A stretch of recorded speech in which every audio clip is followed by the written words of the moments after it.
Hello, and you're all very welcome along to another edition of Cúilín Media as we discuss this weekend's action in a plethora of county final action this weekend, especially on Sunday. As the game's starting to shorten, obviously the games of importance starting to increase. It is going to be an excellent weekend of Gaelic games without a doubt. I'm delighted to be joined once again by the full cast here: Liam White, Seamus Brady and Aaron Prendergast, as we discuss the weekend's action and the week in GA news. I suppose I'll start with you, Liam. First of all, your club's involved in a pretty important game in the Offaly final this weekend against Shinrone Kilcormac-Callaghy, obviously playing Shinrone. That's live at TG Car on Sunday, so I suppose the community there is bouncing. Yeah, absolutely. Weirdly enough, our local shop hasn't been selling flags or hats or anything like that, which is very strange. You know, it's not, unlike the previous couple of years. Maybe we're just used to being in final. I can't say that, can I? But yeah, no, very much looking forward to Sunday.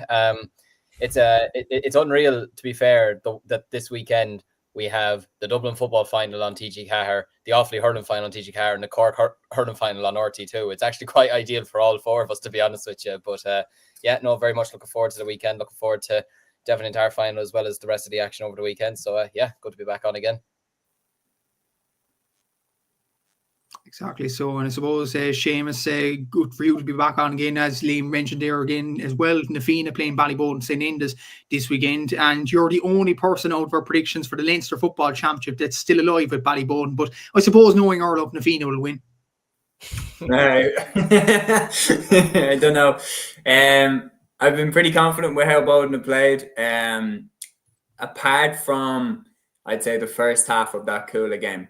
Like, it was really, really interesting looking at it, because I was walking out after that semi-final and I was saying, you know what, like, I got the prediction right technically in the end, but if you had asked me with 10 minutes to go, did I think that Bowden were going to win? Not a chance. And it just shows that, especially with the new rules now, lads, like, football has moved very close to hurling, and that in 5 minutes the game can swing. Like, Bowden were 7 points behind in the 55th minute, 5 minutes to go in normal time against the All-Ireland champions, and they ended up winning the game.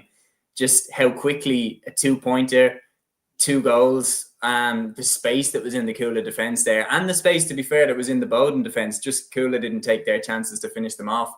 Whereas Nafina's win was just pure, like, heart, grit, determination, everything like that, and it was equally gripping. So it's going to be an absolutely sensational weekend. Not only that, we myself, I'm on commentary duty tomorrow night for the Dublin Camogie final, and between your pick to win the All-Ireland, St. Vincent's going up against Luke and Sarsfield, so that could go down in a blaze of glory tomorrow night. I'll be first to message you if Vincent's do lose, and but I'm only messing. Look, it should be a great final. Vincent's are going for 4 in a row, so again, history potentially there to be made, but a lot of entertainment coming up this weekend. I'm looking forward to it. Yeah, exactly. So a lot of entertainment coming up. As I switch over to you, Aaron, there's a question in the comments about this. Aaron, are you going to the Dublin final? I suppose you have to answer that. Yeah, I'm not sure yet, to be honest. I think I might do, to be honest. Like, I don't live far from Parnell Park. Saturday night, sure, what else would you be doing? So you might as well go down and absorb it and take it in and everything else. And yeah, like, it's going to be a historic day, really, like, in many ways. Like, Nafina haven't won it since 2001, Ballyboden not since 2019.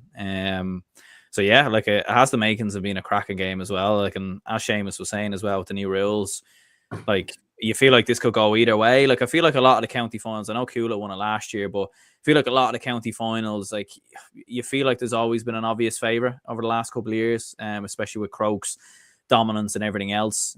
This feels like wide open, to be honest. Like, you could make a case for either team. I know it's ironic because Ballyboden actually beat Nafina early on in the groups by 17 points, which was a bit of a mad one, really. Like, that they're now back in the final. But yeah, like, looking forward to that game. Seamus was saying as well, like, the Camogie final, some other cracking games as well. Like, you have the Down final, Derry football finals as well, Mayo football finals. So yeah, there's a lot to go through, lads. Not to digest, definitely, no doubt about it. Again, at the Dublin final, Dublin is greatest thing here. Does anybody know if I can get the Dublin final in English, because I'm blind and do not speak Irish, I suppose? Would there be any radio channels, lads? I think FM 104 will probably be giving updates on the game as it's going, but I don't think they're doing live commentary, unfortunately, because somebody should, to be honest. Yeah, exactly. So Peter's saying here, Nate's looking to do with the 5th dual double in a row. That's quite impressive for that club, no doubt. Quite impressive, but the rest of the championship is shite. That's dominance on a scale that is difficult to imagine. It's really, really, really, it's really impressive how well run Nace are. They're a super club. Their facilities, their teams is absolutely unbelievable. But we are talking about it there. It's really impressive up until you go past a certain point. And what point do you think it is, lads? Because when we're having the chats about, Slot Neil winning 13 in a row in Derry, Ballygunner winning 12 in a row in Waterford Hurling, Ballymacarbery when they were winning 42 in a row in the Waterford LGFA. At what point does it go past just wow, what an achievement from that club? And at what point are you looking at, funding and the other clubs and saying the other clubs need to step their game up? I suppose with 44 in a row, or 42 in a row, I think that's whatever about, say, what Ballygunner have done or what Schlockneil have done or what Nace are doing at the moment. If you're winning 40 championships in a row, that's a big concern, not going to lie.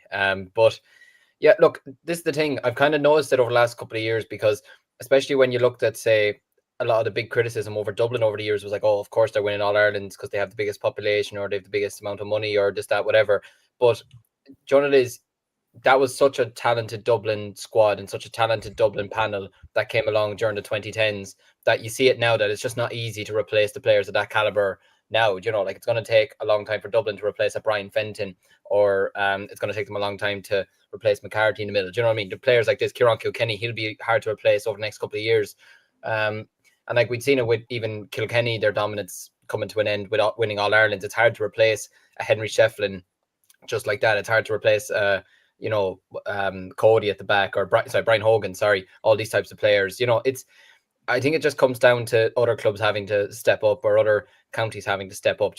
Look, obviously population or having funds does help, but at the end of the day, if you're not making the most of the players that you have at your disposal, or if you're not making the most of the resources that you have at your disposal, then you're going to be falling behind. It's as simple as that. Now, I know, say with Waterford's example with Ballygunner, it nearly seems like it's favouring them much more than it is with other clubs. So I can understand that perspective. But from the, say, Kildare perspective, or maybe even the Derry perspective, it's probably just up to other clubs to step up and say, we need to start young as well. You got to start developing players from a young age and building them up over the next couple of years and making sure that they are staying on form, that they're doing the right things off the pitch, doing the right things on the pitch. And you never know, within a 5-6 year period, you could be looking at the team that's dominating now and they could be falling off and you could be the leading ones in a couple of years. So like you mentioned there, it all just comes down to how you manage lads, the type of players that you have coming through and who's involved as well.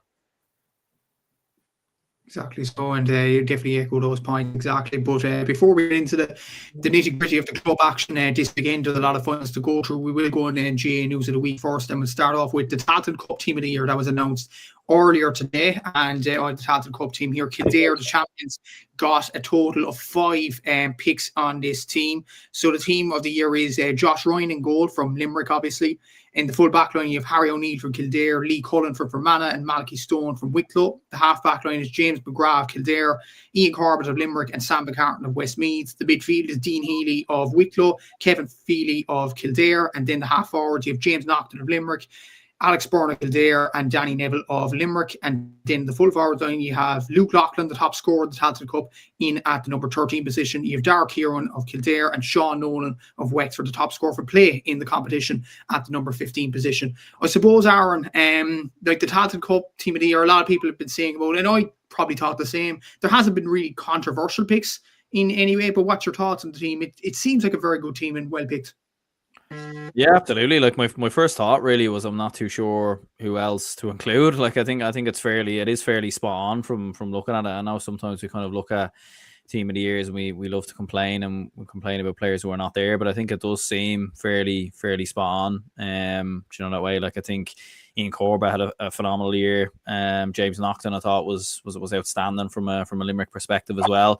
I think it's good variation that they have across the team as well. Like it's not dominant by just Kildare players and everything else. Like I did see a few people maybe say on Twitter that only 5 Kildare players within the team. But at the same time, I think it is good variation that they do have other players like kind of across the board, and the likes of Sean Nolan, Luke Loughlin kind of in the ranks as well. So fairly solid team in fairness. Yeah, exactly. So it seemed like a very solid team. I'll throw this question to you, Seamus, because a lot of people have been asking this. Lukey Loughlin, Tailteann Cup Player of the Year, because he was the top scorer of the competition. He scored a lot throughout the whole season. If you look at overall top scorers in all competitions, only David Clifford scored more than Luke Loughlin. He was absolutely outstanding for Westmeath this year. But the caveat is Westmeath only got to the quarterfinals of this competition, losing the Wicklow. So would you give Luke Loughlin the Player of the Year? I think probably not, to be honest. He definitely deserves a mention, and he's worthy of his place in the team.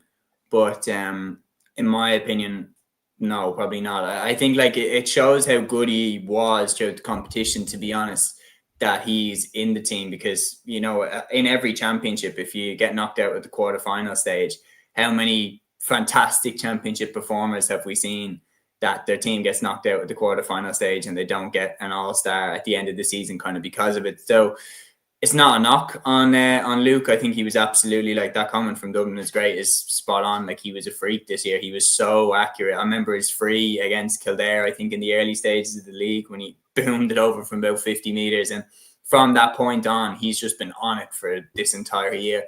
Right now, he's Westmeath's best player, and he picked up the mantle from John Heslin, and he absolutely led from the front all year. So he's nailed on for that team. He's one of the first names in.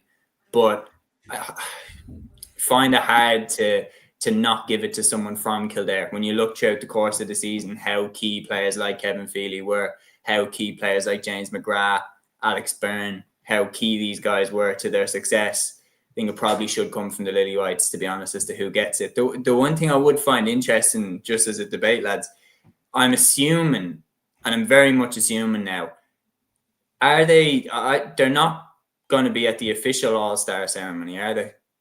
Getting All-Stars? No, it's on. I think it's on this week. I think, isn't it? I think it's on this week. Do you think they should be, or is that just kind of plucking at straws a little bit? Do you think it should be one big night where they just announce the teams and then have the Player of the Year awards almost be their own thing? I suppose, speaking from a Joe McDonough point of view, because we were in it last year, I think it's nice in a way that they do get their own night, and it's not being overshadowed by the actual All-Stars itself. I think it was nice last year that, just from our own example, that Charlie Mitchell got to, be the last person named as Joe McDonough Hurler of the Year from our perspective, and it gave him the perspective. It was honoring and respecting those, as people call them, lower competitions, which I never like saying that phrase, but at the end of the day, considering that everyone wants to be playing in the All-Ireland series, that's what they are at the end of the day.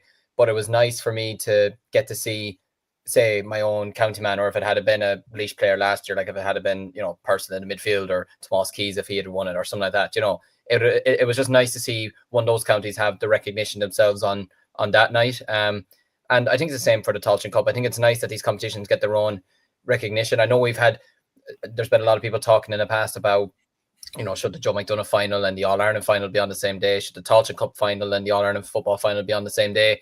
Potentially those could be seen in the future, but I think for award ceremony, I think it's a nice touch that, these players get their own recognition, get their own night out, and it doesn't take the gloss off the All-Stars either. It doesn't take the gloss off anyone else. So I think a standalone night is a fair thing, to be honest.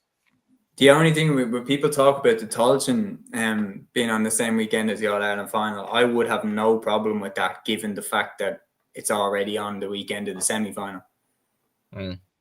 So it would give it an opportunity to be part of that. When we're talking about making the All-Ireland football final weekend like a festival of football, or the hurling final be like a festival of hurling, moving the Christy Ring, Joe McDonough, and putting them on the Saturday before the Sunday, that would go a long way to turn it into a festival. Yeah, imagine if you said, if you buy a ticket to the All-Ireland final, you can buy a Joe McDonough ticket at a discounted rate or something like that, and you could really pack the stadium out for those games. The thing is, though, Seamus, and the caveat is, remember to scramble for tickets for the Cork and Tipperary again. Mm-hmm. won't that be a big effect as well? Because we've seen people went insane over tickets or over not getting tickets for the Cork and Tipperary game. So just take for this year, for example, if you have Kildare and Laois added to that, wouldn't that be more of a headache for everybody involved? No, I wouldn't be saying. I'm not saying that they should have been played on the same day. I'm saying that they should have been played the night before. So, like, you play on the Saturday the same way that the games are all played on the same day with the Christy Ring, the Nicky Rackard, the Laurie Marr. Maybe you could do the Laurie Marr, Nicky Rackard, because I get that 4 games in one day would be hectic. But if you were to do, I don't know, the Christy Ring and the John McDonough on the Saturday, and then have the All-Ireland hurling final on the Sunday. So then they wouldn't be interfering with the Cork and Tipperary tickets. But then with a discounted code, you could get a code with your All-Ireland final ticket and then put that code in to, you know, pay an extra tenner or something, and then you can go into the John McDonough final the night before. Yeah, it'd be interesting, all right. Like I thought, yeah, like it does sound a bit kind of FAI, kind of buying tickets to Ireland games, you know, like that kind of crack. But no, like I think if they did it right, the premise could definitely work. But I definitely do agree. I think they definitely should do something where they have the games on the Saturday before the Sunday. I think for All Ireland finals, like I would love them to bring back the minor finals. On All Ireland, there definitely should be a double header of some sort. There definitely should be something just to kind of whet the appetite a little bit. You know what I mean? Because it does feel weird. Yeah, 100%. Yeah. You know, like, and I remember very well. Like I think it was might have been like the 18 final or something like that when Clifford was playing before with Kerry against Derry, and you were just like, Jesus, you were like this is some player here, like, you know, that way. But then, like, you could have a situation there, like, with the minor finals having different counties to the counties that are competing. Like, I remember the last year it happened in the football. Kerry and Dublin were the senior, then was Cork and Galway in minor, and there was very few Cork and Galway fans in the crowd or whatever. I don't have a problem with that, obviously. But then another thing, I'll throw this back to you, Aaron, about the minor finals. Do you think there was an excellent atmosphere at, let's say, country venues for the minor? Because I remember bringing Liam's Offaly into this. I remember Offaly playing Tipperary in the minor, and the atmosphere at Nolan Park was absolutely sensational that day. Waterford and Clare, obviously the atmosphere in Semple Stadium Thurles was very, very good too. The minor final between Kerry and Tyrone this year was very, very good. So would that kind of take away from the atmosphere, in your opinion, having the minor finals outside the country venues and having them in Croke Park, where inevitably you'd have, let's say, a Kerry and Dublin in the senior final, and then in the minor final you could have someone like a Tyrone against, let's say, Louth or something? Yeah, I think it is an interesting one. Like, maybe logic should apply a little bit in the sense that, look, if it is, I know obviously you can't know in advance, like the minor finals are obviously done weeks before, you know, like kind of before the football final. But maybe if they can get them back on the same schedule a little bit, and then common sense can apply a little bit where, like, obviously say with this year it was Kerry Tyrone and then it was Kerry Donegal in the obviously Kerry Tyrone in the under 20 final, and then in the senior final it was Kerry Donegal. Like, maybe they could do something like that where if it is similar counties they can plan it a little bit more. Maybe if it is like what you said, like say like with Offaly Tipperary in like in the under 20 final a few years back, like maybe that should be separate then as well. I don't know. Yeah, I think it is an interesting one, because I think, yeah, like the Offaly Tipperary final from a couple of years ago, the occasion for that probably wouldn't have been as good if it was a double header or if it was in Croke Park, I'd imagine, in terms of the support that came out. So yeah, it's an interesting one. I think just maybe logic should apply a little bit when these things happen, but obviously that's kind of hard to predict, you know. Hopefully the result would have been different. Peter's commenting here, just on the Ticket Mania, the amount of bandwagon supporters in the final this year, the stories of people asking where's Croke Park is just mad. Agree with Seamus' idea before about a merit system. Yeah, I suppose, Seamus, you better elaborate on that, but that would definitely be a good thing. I know we're going a bit off topic here, but it would be an excellent idea. But that would be my thing, that the Ticketmaster is such a sham of an organization, like the amount of data leaks they've had and stuff like that, and people having problems with the app and everything, that I don't think anybody would miss it. But on top of that, if the GA were to take control of it, they could very, very, in my opinion, or like take it to somewhere else or anything like that, or even go and negotiate with Ticketmaster themselves to implement a system like this. But in my opinion, like I know people who are like diehard Dublin fans, especially in hurling, that like they genuinely go to every single Dublin hurling game. And I was chatting to them, and like, how depressing is this? Like, I'm chatting to them at the bar, kind of in the club, like before the semi-final, and I think one of them was saying to me, like, he was like, if Dublin beat Cork on the weekend, we've no fucking hope of getting a ticket for the final. Like, I was just like, that is ridiculous. Like, these are the type of people that go away to league games, like up in Antrim and stuff, like long, hard trips in the winter, like to go watch the Dubs. Like, they're die-hard Dublin fans. And I would just put that we should have a system where you can log what games you've been to, and you can log how many games you've been to. Sort of like, you know how Strava, for example, they have like, you know, the running, and you can log what runs you did. You should be able to log what GA games you've been to.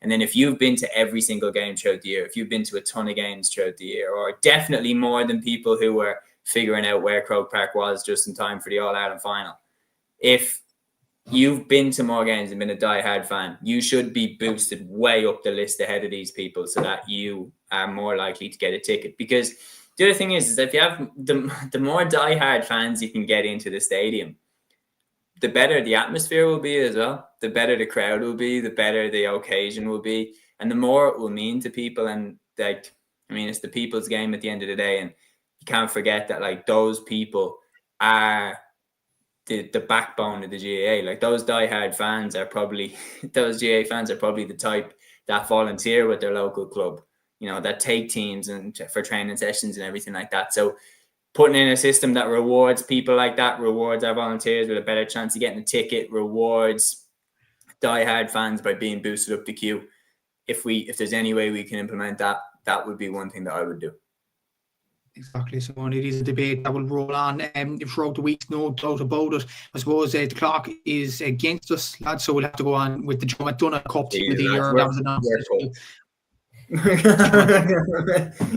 announced in the last week or so as well. So Colin Dunn from Laois was in goal. Obviously, you could remember his incredible double save against Kildare in the final. Paul Doyle from Carlow in the full back line alongside Rian Bourne and Simon Lacey from the eventual winners Kildare. Padraig Delaney from Laois, Cian Bourne from Kildare, and Dermot Conway from Laois is the half-back line. James Burke and Cathal McCabe make up the midfield, both Kildare men. You have Paddy Purcell from Laois, Tomás Keys from Laois, and David Qualter from Kildare, the top scorer in the Joe McDonagh Cup this year, and the top scorer overall in the hurling. In the top scorer for the football was David Clifford. Top scorer for the hurling was David Qualter, so he absolutely deserves a nomination there. And the full forward line, you have Martin Mouse Kavanagh from Carlow, you have Jack Sheridan from Kildare, and Chris Nolan from Carlow. Obviously, Chris Nolan was the top scorer for play in the Joe McDonagh Cup, utterly deserved award winner as well. I suppose, Liam, fair enough team there. Kildare got 7 nominees there. Laois got 5 and Carlow got 3. The 3 dominant teams in the competition, so you couldn't really have any complaints there. No, you really couldn't. And it's no disrespect to the other 3 teams in Down, Kerry and Westmeath, but they were never really going to get anyone in there. Maybe you could have, if you were to make one maybe case, you could say Cillian Doyle from Westmeath potentially, because he's by far and wide Westmeath's best player. But realistically, given the performances of a lot of these players this year, like, I mean, David Qualter this year was absolutely sensational for Kildare. I thought Cian Bourne, I actually would give one of the Bournes, probably Cian, I'd give one of them the player of the year, to be honest. I thought they were absolutely sensational for Kildare this year. I thought, especially for Naas as well, the way they defend, like the Bournes in that Joe McDonagh final were absolutely sensational. They absolutely tore the Laois attack apart. I don't think Laois got much from play in that first half. You know, like they were so dominant there.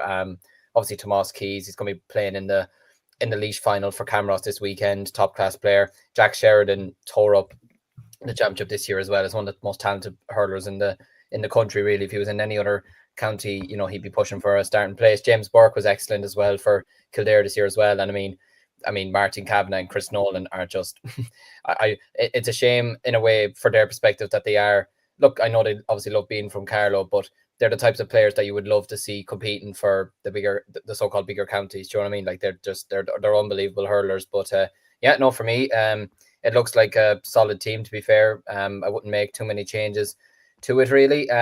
If I was to be picking hurler of the year, I can't decide between the two of them at the moment, but I would give it to one of the Borns. I thought they were absolutely fantastic. I don't think they win the Joe McDonagh without one of those this year. Interesting opinion there, I suppose. So I'll go to you, Aaron, on this one. David Qualter, top scorer overall in the hurling this year, whereas Liam says one of the Borns will get player of the year, and Peter in the comments said Qualter probably should get player of the year. So what's your opinion on that? I think we're all in agreement Kildare players should get the player of the year, but which one do you think it should be, one of the Borns or Qualter? 100%. Yeah, I probably would go for Qualter as well. To be honest with you, like phenomenal this season, as you were saying previously, like absolutely outstanding. But no, I do agree as well with one of the Borns, like especially Rian Bourne. Like he was outstanding in the final.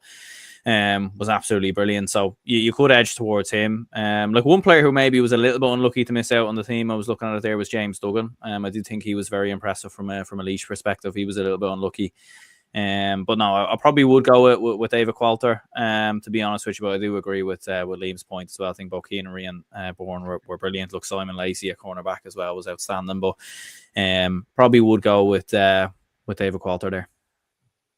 Yeah, exactly. So that was a very good Joe McDonagh Cup team of the year, and you'd imagine one of the Kildare boys will get the player of the year eventually. A comment in here as well from Peter. Qualter was injured for the county final as well, badly missed by Maynooth, and who knows if Maynooth might have had him. Potentially, Nace's throttle might have stopped there in terms of Kildare winning the Kildare championship there. But the lower tier hurling team of the year was also announced. This is a combination of the Christy Ring, the Nicky Rackard, and the Larry Marr in terms of team of the year. So in goal for this team was Enda Lawless from Roscommon, obviously the Nicky Rackard champions. Mark War from Roscommon was cornerback. The Christy Ring champions got their first nomination at fullback, with London getting Conor Byrne, and then Mayo got Oisin Greeley at the other corner. Enda Egan from London, Conor Cosgrove from Roscommon, and Rory O'Menon from Derry got in the half-back line. You have Daniel Huan from Mayo and Eamon Conway from Derry. Liam O'Brien from Cavan got in the number 10 position. Then you have Sean Glynn from London at number 11, and David Mangan from New York at number 12. That was the Laurie Marr's champions only nomination there. Sean Canning from Roscommon, Padraig Dodd from Wicklow, and Liam Lavin from Mayo finishing off the team. I suppose, Seamus, one name that is incredibly omitted out of this, and I will say this: the Christy Ring top scorer overall and for play this year, Cormac O'Doherty from Shotneel and Derry. Where is he? I genuinely don't know what he had to do to get into this team. I do realise London won the competition and fairly and squarely, but surely you have to award individual players for their brilliance. So I think the main omission there, in my opinion anyway, Cormac O'Doherty. But what is your opinions there, James? Yeah, he's a surprise absence. I mean, because anytime we're talking about these teams and anytime that we're giving out the awards, the criteria that you always put across is who had the biggest impact on the competition. And I agree with what Liam was talking about with the Borns. I personally would give it to Rian Bourne for the John McDonagh Player of the Year. He was absolutely outstanding, Rian Bourne. And I don't think Kildare win the John McDonagh without him. And I don't think Derry have the success that they had this year without Cormac O'Doherty. I mean, top scorer, not just from, overall, but as you said, from play there as well. So without him, do Derry have the season that they had? Probably not. So it is interesting that he isn't included in the side. That being said, it is really, really difficult to... They're brave in terms of the way that they combine the three competitions, because then what's the criteria? How many players do you include from Christy Ring? How many do you include from Nicky Rackard and Laurie Marr? And is there a set? Are they allowed only because 15 players? Is it 5 from each that get in, or how is it? Because it's really, really difficult to do, because obviously they're playing against different standards as well. Cormac O'Doherty being top scorer in the Christy Ring, though, which is the highest competition out of the three. I mean, that's got to count for something, right? He should have been in. But yeah, it'd be interesting to see what the general reaction is to it. But yeah, surprised. Yeah, exactly. Peter saying in here, lads, how many selectors are there for the panel to select these teams? I'm actually not sure. And All Stars is saying, I'm actually not sure about that. But I don't know, do any of you lads know? But It's kind of a difficult number to comprehend there. But I suppose as well, Seamus made a very good point, Liam, about the competitions and how many do you include. I counted there, Laurie Marr only has 2 selections. That's from Cavan and New York, obviously. Obviously, with New York, that's kind of an enigma. New York only played 2 games this year and won the Laurie Marr, which was probably an extraordinary event in many ways. Cavan only getting 1, maybe a bit harsh there. And there was more Nicky Rackard players. Correct me if I'm wrong now, but I think there was more Nicky Rackard players than there was Christy Ring as well. So I don't know, like it's a difficult one to comprehend how you'd kind of make it all together. Yeah, I wouldn't want to be picking a teams based off these 3 competitions. You know, it'd be like going over to England and picking a starting 11 team of the year from the Championship, League 1, League 2. Do you know what I mean? You'd be thinking to yourself, why is that fair? Do you know, like you should be given your own respective league, your own respective competition, the respect that it deserves, and handing up. Like I could imagine there's a couple of players from Cavan. There's probably going to be a couple of players from some of the other Nicky Rackard teams thinking to themselves, we did a lot this year. Why aren't we getting, you know, recognized the same way as, you know, the John McDonough maybe is, or the All Ireland teams are? So I don't know. I wouldn't want to be picking a 15 of players from 3 different competitions. And like you mentioned there, 2 players from the one competition out of the 3 seems a bit disrespectful. I was counting them there, and 7 from Nicky Rackard and 6 from Christy Ring, and then Laurie Maher just gets 2. It seems a little bit harsh, to be honest with you. Like you mentioned there, look, it's hard to pick because at the end of the day, Christy Ring is, when you're in these competitions, you want to be playing in the Christy Ring, of course you do. But it's a strange one for me. I personally don't think picking a starting 15 from the 3 competitions is fair. I think they should all get their own respective one, but I don't know. Maybe it's just the way it is, and maybe we just have to keep getting used to it. I don't know, but I would be changing it up, to be honest. Yeah, definitely. So just before we get on to the stop the bus in terms of the club fixtures this weekend, Aaron, your opinions on it? Do you think there should be 3 different teams of the year, or would you keep it kind of the same way with 3 combined? Yeah, I would prefer 3 separate teams, to be honest with you, like just to give the respect that each competition deserves, you know, that way. But I feel like it's one of them where, from a GA's perspective, like maybe it's too much work for them, you know, to put together three separate teams, or something of that nature. I don't know, like maybe people wouldn't look at the teams, maybe it wouldn't get as much traction or something like that if they didn't have 3 separate teams. But yeah, no, I'd probably have separate teams. Like having them all together, look, it is good that these players get recognition. Maybe if there was a bit more clarity on how many players you could pick and everything else, but it does feel like they have just kind of, you know, picked a couple of random players and put them all together. And as you said, they left out the best player. So the one thing is though, Leslie, just before we move on from this point, sorry to butt in, Aaron, but I was at the launch for the finals, and like these teams are always picked by journalists, and they're always picked by like people that, you know, watch the games and everything. The pre-media event for all of the finals, by the way, for the Christy Ring final, for the Nicky Rackard and the Laurie Maher, there was like nobody there. Like genuinely, there was, I mean this, there was about 6 people there. Like they're just, you know, there was no widespread representation from each of the media organizations. Like some of the big ones, I'm not naming names, obviously, but you know, there was some big ones that weren't there, that didn't have anyone there. So if it's journalists that are selecting the teams, you know, are journalists really paying attention to the games? And then therefore, can they really select a team? So that's tapping in, Liam, that's tapping into a wider problem, which is they're not really watching all of these games. Therefore, how can they pick an all-star team for them when it's done? Like, and that taps into a problem where we need to have more people actually covering these games, and that's where we're going to come in. So maybe we'll be picking these teams in a year. Yeah. What are we saying there, Liam? No, I was only agreeing, and I was only going to make the point. I can remember the Louth and the Fermanagh manager. I believe it was after the league final they played earlier on the year, and they said it themselves. I believe wasn't that game played at a club ground, and there was no lines drawn, or there was no lines turned up, or something like that.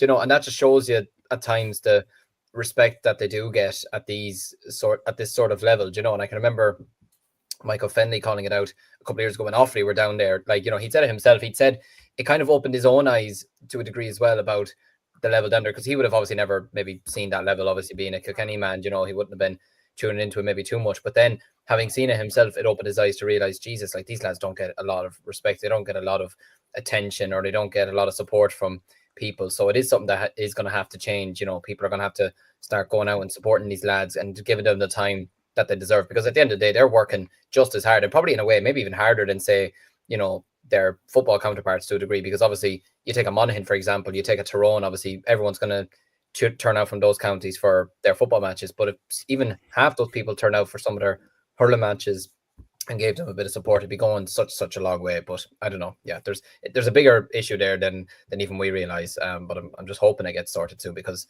these players and these counties deserves a lot more respect, in my opinion.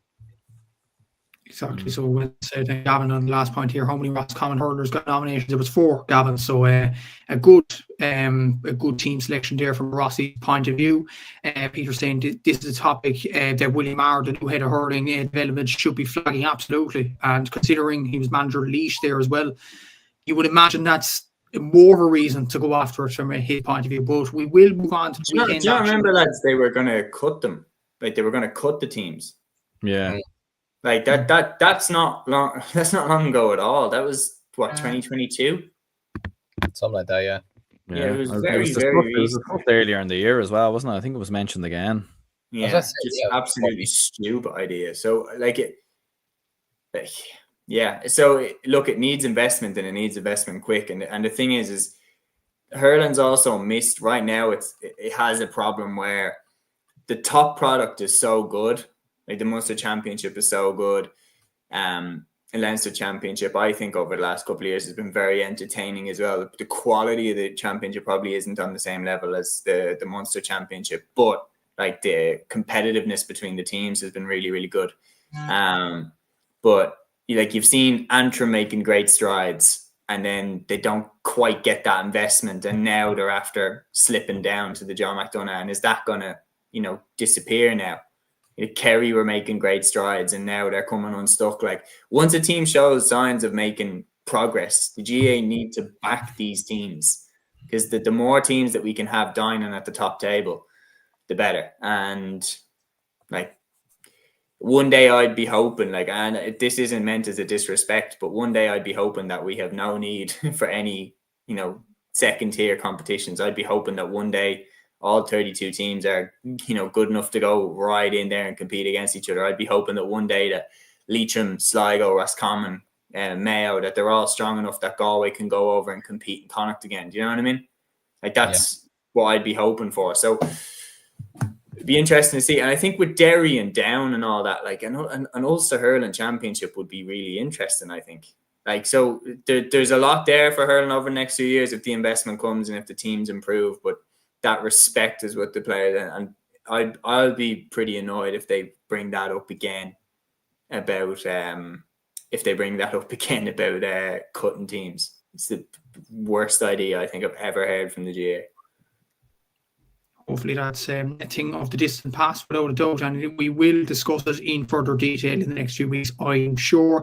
But we will move on to the weekend's action now, and we will do the same as we've been doing over the last few weeks, the stop the bus kind of function we've been doing over the last few weeks. So here we go, lads. This is the list of fixtures that's happening this weekend. So we have 2 fixtures on Friday, starting things off. That is the Tyrone Senior Football Championship semi-final replay between Loch McCrory and Carrickmore. The winners of this play Trillick in the Tyrone final. You then have the Derry or the Dublin Senior Camogie final between St. Vincent's and there you go. That's the first stop we're going to, and it's the Dublin Senior Camogie final between St. Vincent's and Lucan Sarsfields. Seamus, take it away. Yeah, I'll take this one, lads. I am on commentary for it, so I better say a couple of words about it. Look, it's going to be an amazing game. Lucan Sarsfields and St. Vincent's. Interestingly, both sides. So Lucan beat Ballybowden St. Enda's in their semi-final, which was a big surprise. Like, Ballybowden would have been one of the hot favourites to win the Dublin Camogie Championship. Lucan are very much on the come up, and they're going for their first ever Dublin Camogie title. Vincent's, as I said, are going for 4 in a row. But interestingly, Ballybowden beat Vincent's in round 1, and St. Jude's beat Lucan in round 1. And then Vincent's beat Jude's in their semi-final, and Lucan beat Ballybowden. So they're both coming into this final having beaten teams that beat their upcoming opponents in this final. And obviously St. Vincent's are carrying in. It's a very similar dynamic to the LGFA Dublin final, in that you had Kilmacud going for 4 in a row, just like Vincent's are the dominant team in Dublin Camogie right now. And Sills are going for their first LGFA title. So are Lucan in the Camogie. They're looking for their first ever Camogie title in the county. So there's a lot on the line tomorrow night. It's going to be a cracking game. Yeah, I will be. So I'll be on the Dubs GA TV stream. It's going to be pretty good. Hopefully no storm this time. But yeah, should be pretty good. Looking forward to it. Should be absolutely an interesting Dublin Camogie final there to look forward to. I suppose with Seamus and Aaron, I'm going to throw you off the bus for the next pick. This is on Saturday. It's the Dublin Senior 1 Football Championship final between Ballybowden, St. Enda's and Nafina. This is also live on TG Car on Saturday evening. So, seeing as Seamus discuss the Camogie, we'll move to Aaron for football, starting things off. So, Aaron, should be a very interesting game. 2 sides that probably wouldn't be expected to be here, considering their semi-final opponents. But the winner here, it'll be massive celebrations, I'm sure. Yeah, absolutely. Yeah, should be an absolute cracker of a game. There's no question about it. Like, as I was saying, kind of at the start, like Nafina were beaten by Ballybowden by 17 points earlier in the year. So it's been, and like Nafina's journey in general to the final has been nothing short of remarkable, really. Like, if they actually do go and win on Saturday, I think it will go down as one of the best Dublin Championship wins in recent memory. Like, to be 11 points down versus Ballymun in the quarterfinals, to dog it out the way that they did versus Crokes as well. Like, they were behind multiple times in that game. James Doran gets a late winner. So I think it would go down as one of the greatest championship wins of all time if they do get this over the line, considering what happened to them earlier in the season as well. You can't sleep on Ballybowden though, like, and I know like Seamus will agree on this as well. Like, Ballybowden have always been there. Like, they have always been there. Like, they've always been a contender. They've just, for whatever reason, it's never been that they didn't have the players. It's always felt more like a mentality issue with them. Like, they would go 5-6 points down in a big game, and then their heads would go and they just completely fall apart, and they'd be cut adrift. But coming into this final, they're in, obviously what they did versus Cúilín, coming from behind. They were very impressive that day.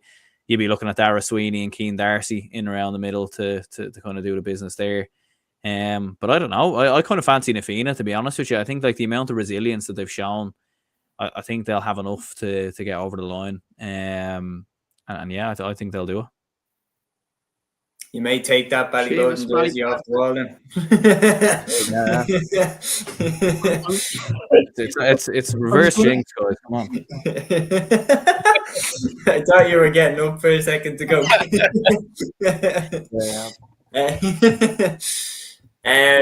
Yeah. Chris, you here for St. Vincent's. St. Vincent's in the football. But they weren't at the races at all this year. They lost all 3 of their group games, finished bottom of their group. But I expect something more from them because they do have fantastic players. Vincent's, the likes of Sean Lowry and other Dublin caliber players. So it'll be interesting to see how they bounce back. But talking about this Dublin final is going to be absolutely unbelievable. Like, you've got a rematch between Ballybowden and Nafina. As Aaron was saying, they played each other the first day out. Bowden had it all their way that day. But the way that Nafina have rallied, like the grit and determination that they showed in the semi-final against Kilmacud Crokes, epitomised by Johnny Cooper having to be told to get off the pitch when he had blood pouring out of his head. I mean, fairly summed it up. They were just not going to be beaten that day. And to turn over a side like Kilmacud Crokes sent a message, not just to Ballybowden, but sent a message across the country that if Nafina get out of this game, if they get through this game, they are to be taken seriously for honours beyond the Dublin Championship, because turning over a team like Kilmacud, who've been consistently there at the top table, is a serious achievement. Ballybowden, on the other hand, they've been fantastic throughout this Dublin Championship. Dara Sweeney has been absolutely electric up front. 2 goals in the final few minutes against Cúilín turned the game on its head. And to beat the All-Ireland champions, like, the confidence they'll have going into this final will be through the roof. they won't take Na Fianna lightly. There's no question about it. They know themselves. That game, yes, while it went all their way that day, it's not going to repeat itself. They're going to have to fight tooth and nail to win this one. And Na Fianna stand at the doorstep of an incredible achievement. They're in the Dublin Hurling Final as well. They'll be favourites for that. And if they can pull that off on top of pulling off a sensational win in the football, it's the type of achievement that comes around, once in a generation. You very, very rarely do a double in the county unless you're Naas and then you do 5 in a row. But genuinely, it's really, really hard to do, especially in Dublin. I know Kilmacud could have done it, but then they joined the elite clubs in terms of having achieved that incredible achievement. So there's no question about it. They stand on the doorstep of history. But I've gone with Ballybowden from the get-go. I've said from the very beginning that I thought Ballybowden would win the Leinster Championship, never mind just the Dublin. So I am going to stick with Bowden. The fight that they showed in the semi-final against Cúilín was amazing. They're 7 points down with 5 minutes to go. I thought the game was done. And then 2 goals from Dara Sweeney and they knock out the All-Ireland champions. So it's going to go down to the wire. And Aaron's right in terms of saying that the last final Bowden were in, they really flattered to deceive. But I think under these new rules, their forwards are thriving. And I really, really think it could go either way. But I'm going to stick with what I've said from the get-go, and that's Bowden to shade it. I'll tell you what, Seamus, if Bowden win, I know we mightn't be able to do it on Sunday, but if we are around Monday, I'll wear the Ballybowden jersey. How about that? Hey. I like it. Haven't seen here. Cúilín did well last year, but a lot of control. The neutrals be thinking won't be an experienced Dublin team in Leinster, and the All-Ireland series in recent years should be very, very interesting. Yeah, and we'd echo that point, Gavin. In terms of just a side note before we leave the Dublin final, in terms of Seamus saying it is a historic achievement in doing a double for the Fianna, I don't think so, but we'll move swiftly on from that. Out, lads. I'm sorry, lads. No, I'm cutting the crap here. Look, it's 2 separate teams. It's 2 separate teams. Like, I'm sorry, no, but you have clubs up and down the country, like a lot more Castleknock, like a Naas, like a Newcestown, like a Slotneil, that play predominantly the same group of players, and they don't get talked about as much. I'm sorry, no, but like, it's 2 separate teams. It's a big city club. They're from Movie Road, just down the road from Croke Park. No, I'm not having it. No, I'm not. But anyway, we'll move swiftly on from that. The Kerry Senior Football Championship semi-final, Rathmore against Austin Sacks, should be a very interesting game. This one, obviously, Austin Sacks have the likes of Ben Murphy and Joe O'Connor on the middle of the field.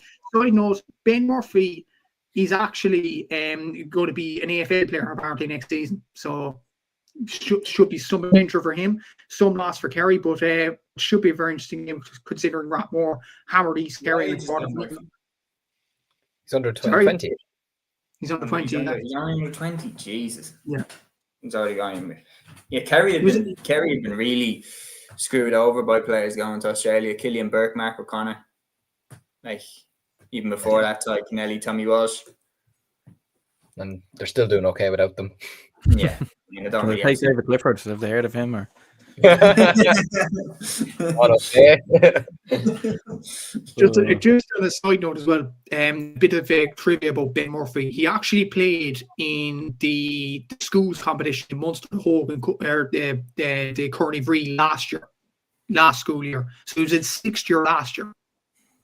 So it's absolutely mad.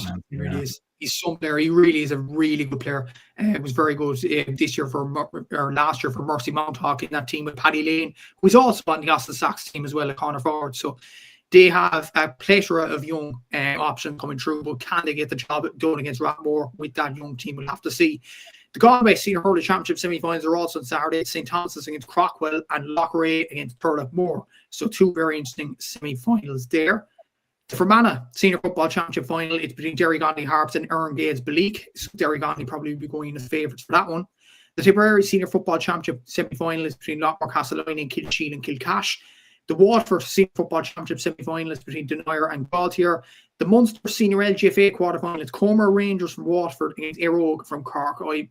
I'll stop the bus there for a sec as well on Erogue. They beat Ada last week in the Cork Senior LGFA final last weekend. And interestingly, we talk about duels with Nafina.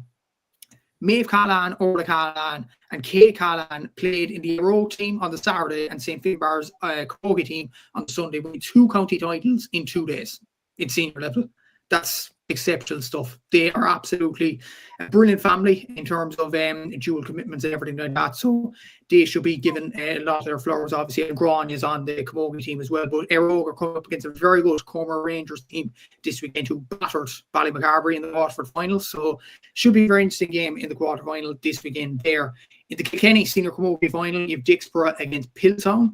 In the Tipperary Senior Camogie final, you have Turles Sarsfields against Clonoughty Rossmore. The Clare Senior Camogie final is between Trua Clonlara and Oina Kilnamona. The Down Senior Camogie final is between Clonduff and St. Pat's Portaferry. In Armagh, the Camogie final there between Crossmaglen Rangers and Grainmore. In the Cavan Camogie final, it's Lacan against Dane. In the Meath Camogie final, it's Nafina against Kilmessan. And in the Roscommon Camogie final, it's Oran against St. Dominic. Just to mention as well, there's provincial games in LGFA as well. In the Leinster Intermediate LGFA quarterfinals, you have Screen from Meath against Killanneran from Wexford. Aero Greystones from Wicklow against Killow from Longford. Ballina from Kildare against Great Cullen from Laois. Goldsmiths from Westmeath against St. Fecans from Louth. So that's the 4 quarterfinals there. The Ulster Intermediate LGFA preliminary quarterfinals between Carryduff from Down and Knockbride from Cavan. The Leinster Junior LGFA quarterfinals is between St. Martin's from Wexford and Muckalee from Kilkenny. You've O'Leckland from Carlow coming up against St. Columkills from Meath. Raheny from Dublin up against Dramar from Longford. And Kileshan from Laois against AJB from Wicklow. So 4 different quarterfinals there. The Ulster Junior LGFA preliminary quarterfinal is Cloudy from Derry against O'Donovan Rossa from Antrim. And finally on Saturday, the Connacht Junior LGFA quarterfinal between Swinford from Mayo and Anna Duff from Leitrim. Some very interesting games there. Peter's coming in with a comment. Aussie scouts apparently keep their eyes on Kobe MacDonald as well. So it should be very interesting to see if he goes down. And Killow and Longford, their 3 adult teams are in the final. Were in the final last weekend. That's how to do it. But we'll move swiftly on there as well. On Sunday, starting off the Cork Premier Senior Hurling Championship final between Sarsfield and Middleton. That's live on RT2 this Sunday from 3:15 in Super Valley Park, Keith. I'm going to stay at the corner of the bus for this one. I'm going to be quiet as a mouse. I'm part I think Matthew's getting a taxi there.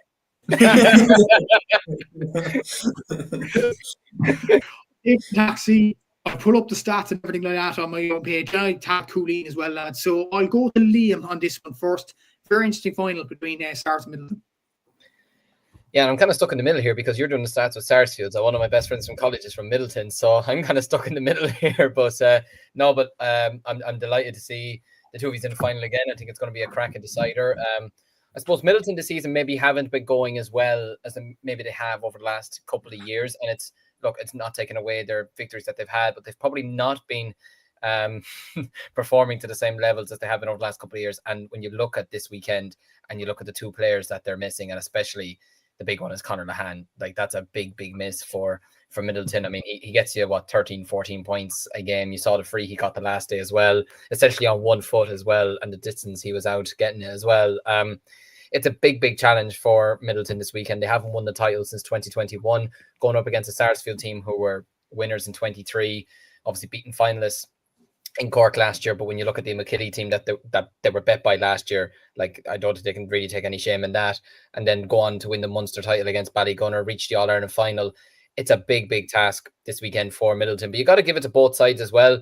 The way they both came back in their respective semi-finals. And you look at some of the players that they both have on display for this weekend. I mean, look, Owen Maloney and Conor Lahan are big misses for Middleton. There's no question about that. And then you look at the players that Sarsfields possess, the likes of O'Regan, Pa White, Cormac Bussong, they're for Middleton, sorry. But the players for Sarsfield, your Jack O'Connors, who could light up this final, especially playing in Páirc Uí Chaoimh, you know. So it's a big task for Middleton. They're the outsiders for this one. I feel like Sarsfields, look, John, it's probably in a way a bit of a nuisance for Sarsfields too, knowing that two of Middleton's best players are out to a degree, you know, sometimes that can kind of throw you off, because obviously they would have had a long-term plan for Conor Lehane, but obviously with him out now, his replacement coming in, you're thinking, right, okay, what's he going to do, or where are they going to get their, you know, 10, 11, 12 points from in this game now? They're going to have to get it from someone else. Someone else is going to have to step up for them. But yeah, no, I think it's going to be a very interesting final.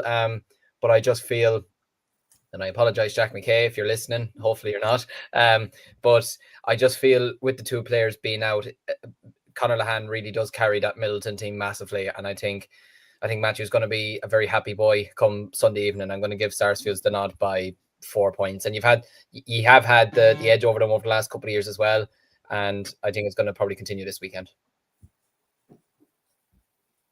Interesting pick there from Liam, I suppose. Seamus, your opinions on this? Decent enough game, and it's live on RT as well, which probably should be a good game in Páirc Uí Chaoimh at the weekend. Yeah, it's going to be a class game, and there's no question about it. When Liam's talking about Lehane being out, I mean, if you're to pick one player that could do the most damage, probably in the game, to be honest, you know, it was Conor Lehane. Like, I mean, he's the obvious standout player on the team sheets, and him being gone is a loss to the game in total. Never mind just for Middleton. But when Liam's saying, it's a good point as well about now someone else is going to have to step up, but there's no way to sugarcoat it from Middleton. It's just a massive blow. Like, there's Sars would be skipping around the dressing room after hearing that he's not going to be playing this game. Obviously, they wouldn't want any serious harm to come to him, but like the fact that he's gone, it's a massive ace now in the pack for Sarsfields in this game. Stars have unfinished business. I know that actually can't really talk, but just looking at it, when you lose an All-Ireland final, it's always the test of a team to see how strong you come back. And Sars have been really, really strong so far this year. Now, obviously, it's really, really hard to get back there. But the drive and the determination that Sars are showing so far is impressive. And personally, I think going into the game, I was 50-50. I couldn't make my mind up between who I thought was going to win. These games always go down to the wire, but without Conor Lehane, Middleton wouldn't have got to the final, in my opinion. So I firmly believe Sars is going to take this one. Should be a very interesting game, and definitely a very interesting one for the neutral to look on at on RT at the weekend. Also on Sunday, if the Limerick Senior Hurling Championship final between Doon and the Piercig. Stop the bus. Thanks, Liam. Thank you very much. I was going to stop the bus there because just an interesting. Get back on the bus, Matthew.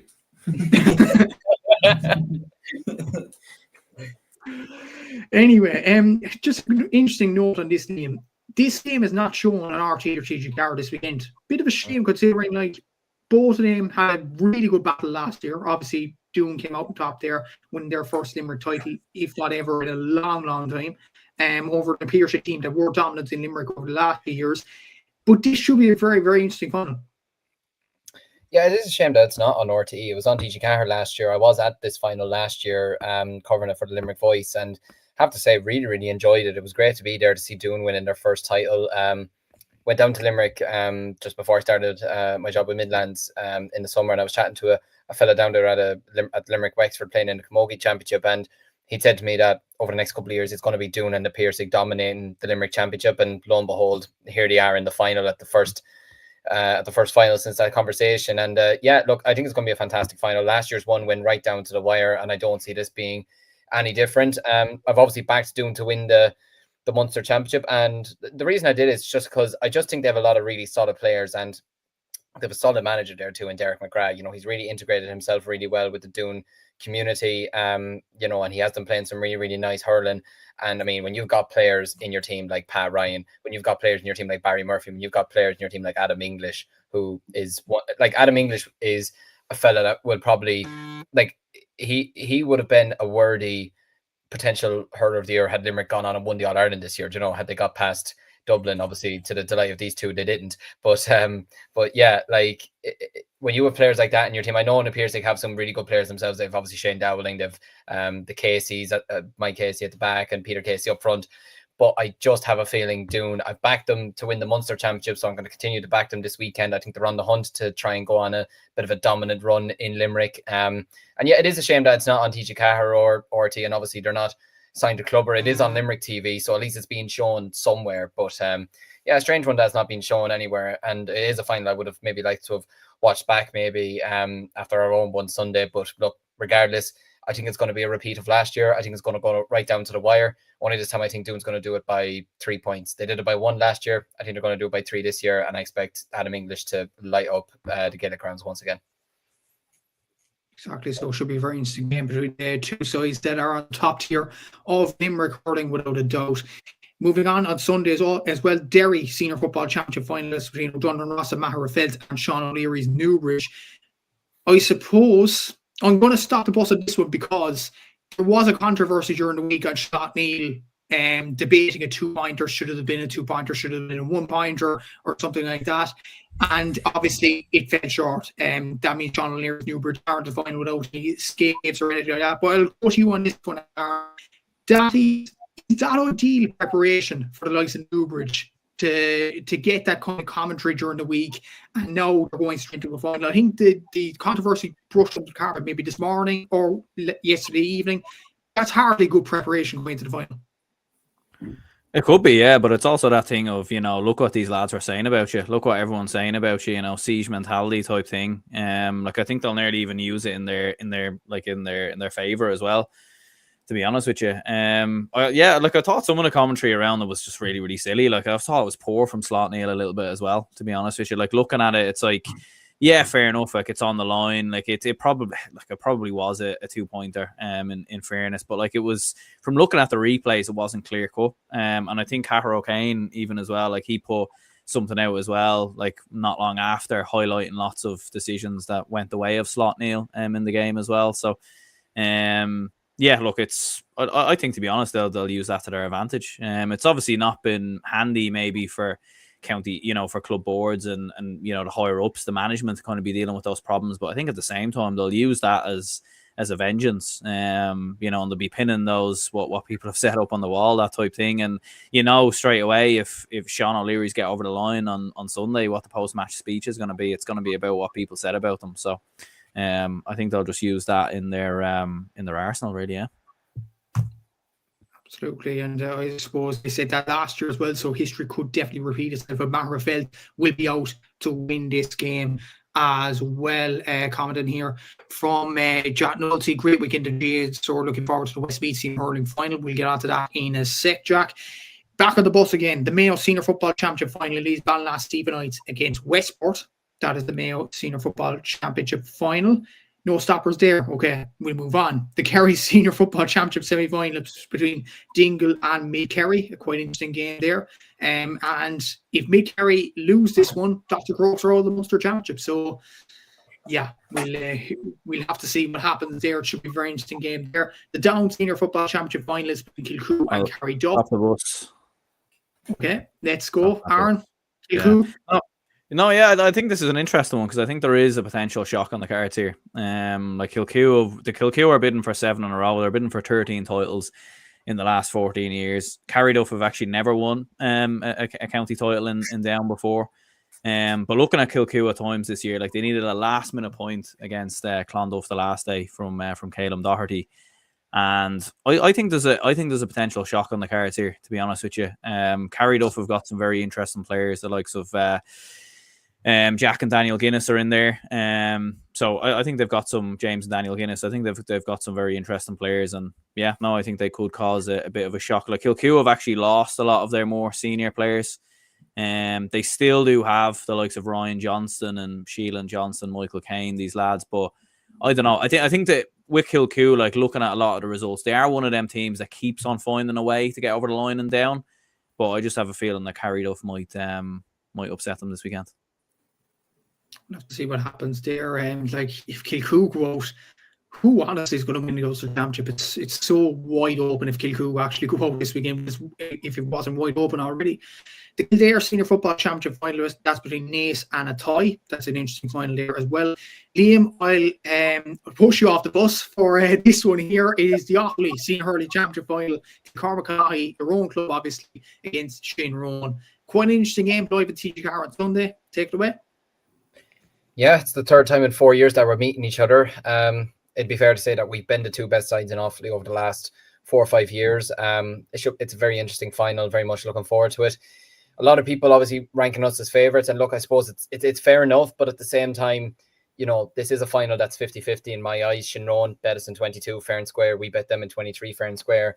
We played them earlier on in the group stages and ended up as a draw. And quite honestly, we came out of that lucky with a draw, to be honest, which Shinrone, in my opinion, were far better than us on that day. Which is going to be a very interesting final. Obviously, you have the likes from ourselves. You have the likes of Charlie Mitchell in there. You've Adam Screeney, you've Jack Screeney, Colin Spain, James Mahan, Brecon Kavanagh, etc. These players like that. And then from Shinrone, you've the likes of Killian Sampson, Eamon Cleary, Dara Maher, players like that who'd been in with the Offaly panel over the course of this year. So I think it's going to be a very, very, John, it is, Peter, it honestly could be a 2-point game. I think it's going to go right down to the final 10 minutes. I feel like we could push out in the final few minutes. I feel like we just have more to offer maybe off the bench, but at the same time, Shinrone have improved their squad massively over the last couple of years, and the way they dismantled Belmont in the semi-final was really, really impressive. They were 10 points down to Kildare in the quarterfinals and came back and bet them, which they would have never done in years previous. So no, they're a team that's very, very much improving. Mark Morecambe has them in great shape. But look, I am looking forward to it. It's great that all 3 of our counties have our county finals on TV this weekend, so it's kind of ideal from all of our perspectives. But yeah, no, very much looking forward to it. I will say as well, just aside from that, as much as I do obviously want us to win it, there is one side of me that would be kind of happy to see Shinrone winning it, and that's mainly because earlier this year is the game on Midlands. Yep, Midlands 103 will have commentary. Will O'Callaghan would actually be doing the inside line from the earlier time of 1 p.m. on Sunday. Joe Troy's doing commentary. I'm not quite sure who's doing it with him, but yep, that'll be on Midlands 103, as well as the Laois and Westmeath finals. But earlier this year, Shinrone lost a player in their club called Joe Cleary, who'd passed away very sadly. And what kind of summed up Shinrone for me as a club, and the players as well, was we played Antrim then. A few of those players then went out and played Antrim a couple of days after he had sadly passed away. And Killian Sampson went out against Antrim and he scored 1-3 or something like that. Jason Sampson, his brother, went out, who captained Shinrone in 2022, went out, put in a great performance. Eamon Cleary tugged out, Dara Maher tugged out, Owen Bailey O'Brien, who'll be playing a corner forward this weekend, tugged out for the under-20s. And it just showed me the strength that they have, the mentality that they have, that they're willing to still go out and hurl for their club, you know, especially after such a sad, tragic passing like that. And look, Joe was very much loved in Shinrone, was a great character. Didn't know him too well, but I'd met him once or twice, and he seemed like a lovely chap. He was known as Joe Liffey as well. And yeah, look, it would be the one thing. Look, obviously I want us to win. Of course I do. You know, I don't want us to lose at the end of the day. But if there was one silver lining from Shinrone winning this weekend, it would be nice to see them commemorate, you know, his life with them being able to bring home the Sean Robbins Cup for him. But yeah, it would be nice for them from their perspective. But obviously, look, I do hope we do win this weekend. But yeah, it'll make the final a special occasion anyway.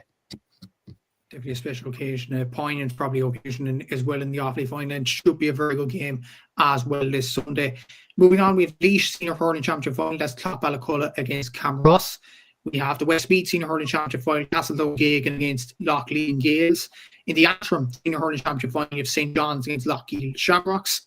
In the Leitrim Senior Football Championship final, it's Ballinamore Sean O'Heslands against Leitrim Gales. The Carlow Senior Football Championship final is between Rathvilly and Old Leckland. In the the London Senior Football Championship final is Tyrd Connell Gales against North London Shamrocks. So that is the finals wrapped up in the football terms anyway. So the Tipperary Senior Football Championship semi-final is Clonmel Commercials against Upper Church Drumban, and the Tipperary Senior Football Championship relegation playoff, Grange Muckler Ballynail against Killinall. So very interesting game there. The Wexford Senior Football Championship semi-finals is Shenmaliers against Killanran, Castletown Liam Meadows against Gusarana Rallies. In the Waterford Senior Football Championship semi-finals, Rathgormack against Abbeyside Ballincorty.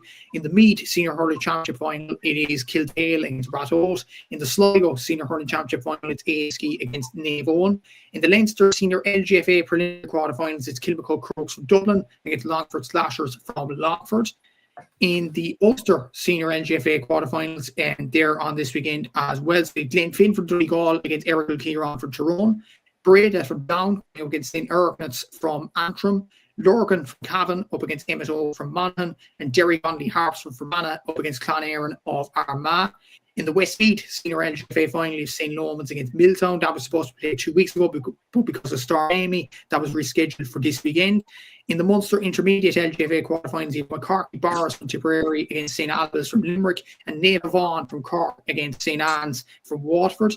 In the Connacht Intermediate LGFA quarterfinal, you have Clare Morris from Mayo against Drumcurran from Leitrim. And finally, the Munster Junior LGFA quarterfinals, you have St. Patrick's from Waterford against Coolgate from Clare.